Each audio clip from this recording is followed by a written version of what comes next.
এই এত চকলেট ভাই একাই খেয়ে নিয়েছে। আর হ্যাঁ, ফার্স্ট টাইমে মাটন হলো। তো চলো ভাই ফোঁটার দিন কী কী হয়েছে তোমাদের সাথে শেয়ার করি। সকাল থেকে উঠে এখানে তোড়জোড় শুরু হয়ে গেছিলো। তো আমি কিছু সবজি কাটছিলাম, তো এই যে কিছু ক্লিপ নিচ্ছিলাম, তাই জন্য এইরকম অবস্থা। যাই হোক, তারপর এখানে ভাজাভুজিও শুরু করে দিয়েছিল মা। তো এখানে এই যে হচ্ছিল চিচিঙ্গে ভাজা, আর তাছাড়াও কিছু ভাজা হয়ে গিয়েছিল, আমি সেটাও তোমাদের সাথে শেয়ার করলাম। আর হ্যাঁ, সত্যি বলতে ভিডিও দিতে এত প্রবলেম হচ্ছে মাঝে, যে কি চলছে সিচুয়েশানটা আমি তোমাদের সাথে মানে বলে শেয়ার করতে পারবো না। যাই হোক, তো তারপর এখানে লুচিও হচ্ছিলো সকালে টিফিনের জন্য, সাথে আমি ছোলার ডাল বানিয়েছিলাম, কিন্তু সেটা ক্লিপ নেওয়া হয়নি। আর জানো তো, ফার্স্ট টাইম ওদের বাড়িতে মাটন হচ্ছে। হ্যাঁ, মাটন এর আগে খেয়েছি, কিন্তু ফার্স্ট টাইম আমাদের বাড়িতে হচ্ছে। আর এখানে মাটনটা করবে আমার ছোটো মামা। তো আর একটা ইন্টারেস্টিং ব্যাপার হচ্ছে, এবারে ভাইফোঁটাতে মায়ের দু ভাই, মানে আমার বড় মামা ছোটো মামা দুজনেই এসেছিলো।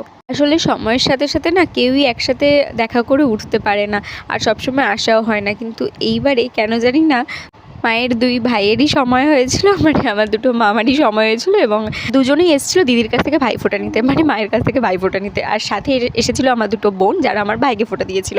আর আমি কিছু ব্যক্তিগত কারণ আমার ভাইকে ফোঁটা দিতে পারিনি সেভাবে, তো তাই জন্য ক্লিপও সেরকম নেই। যাই হোক, এই যে ভাইফোঁটাও দেওয়া শুরু হয়ে গেছে, সব কিছু ক্লিপ সত্যি নেওয়া সম্ভব হয়নি, এত কিছু তোড়জোড় করতে হচ্ছিলো, তাই জন্য। তো এই হচ্ছে, পাশে ছোটো মামা বসে আছে, আর বড় মামাকে দেখানো হয়নি। আর এখানে মা বুঝিয়ে দিচ্ছিলো যে বোনকে যে কীভাবে দিতে হয়। ও তো একেবারে পাকা বুড়ি একটা আমার, তো সব জানে এরকম, ও একদম পুচকি কিন্তু সব জানে। তো একা একাই দিয়ে দিচ্ছিলো ফোঁটা। আর আমার ক্লিপটা সত্যি নেওয়া হয়নি, তো দুঃখিত আমি প্রচণ্ড যে আমার ক্লিপটা নেওয়া হয়নি। যাই হোক, এইবার চলো খাওয়া পর্বে যাওয়া যাক। কী কী রান্না হয়েছিল তাহলে তোমাদের সাথে শেয়ার করি। তো প্রথমে এখানে ভাত নিয়ে নিয়েছিলাম, তার সাথে ছিল 7 রকমের ভাজা। তো স্যালাড ছিল ফার্স্টে, তারপর প্লেটে ছিল বেগুন ভাজা, আলু ভাজা, শাক ভাজা, ঢ্যাঁড়স ভাজা, চিচিঙ্গে ভাজা, পটল ভাজা, সাথে কাঁকরোল ভাজাটা নেওয়া হয়নি। যাই হোক, তারপরে মাছের মাথা দিয়ে ডাল, সাথে চিংড়ি ভাপা, পাবদা মাছের ঝাল সর্ষে দিয়ে, তার সাথে ভেটকি মাছের একটা ঝাল, আর তার সাথে মাটন, আর শেষে তো মিষ্টি দই এগুলো তো ছিলই। তারপর এই যে কোল্ড ড্রিঙ্কসকে একটু হজম করে নিলাম। আর বিকেলে এত ফল কেটে দিয়েছিল মা।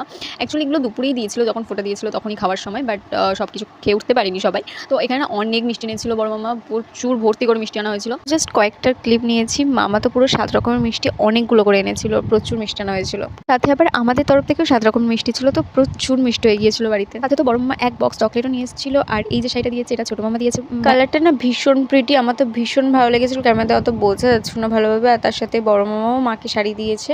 তো এখানে 2 রকমের শাড়ি দিয়েছে। এই শাড়িগুলোও না এতটা সুন্দর না বলে বোঝানো যাবে না, একদম কাটানের ওপরে, আর এত ভালো, দুটোই প্রিন্ট অন্য অন্য কালারের, জাস্ট ভীষণ সুন্দর। ফার্স্ট চকলেটের বক্সটা তো ভাই আমাদেরকে দিয়েছে, আর আমি কিছু দিইনি।